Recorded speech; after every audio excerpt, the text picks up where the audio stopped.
পাঁচ দফা দাবি নিয়ে আয়োজিত আজকের এই গণসমাবেশ উপলক্ষে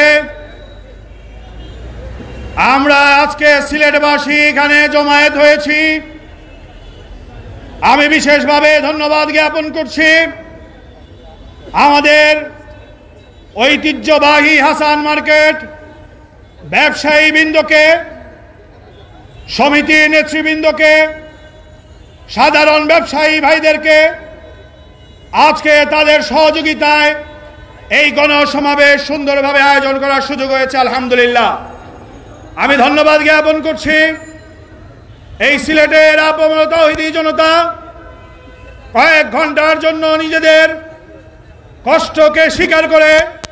বৃহত্তর স্বার্থে আজকে এখানে আমাদের সাথে একাত্মতা পোষণ করার জন্য আমি বর্তমান প্রশাসনের দায়িত্বশীল ভাইদেরকে ধন্যবাদ জ্ঞাপন করছি, সাংবাদিক বন্ধুদের ধন্যবাদ জ্ঞাপন করছি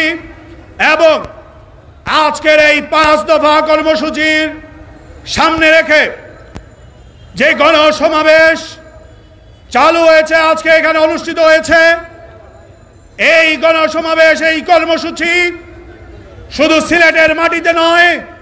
সারা বাংলাদেশের আনাচে কানাচে ছড়িয়ে ছিটিয়ে পড়েছে। এই গণসমাবেশের দাবি মানুষের মনের দাবি, এই গণসমাবেশের দাবি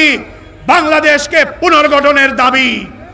এই দাবির সাথে যারা একমত পোষণ করবে তারা এই দেশের জনগণের স্বার্থে, জনগণের সাথে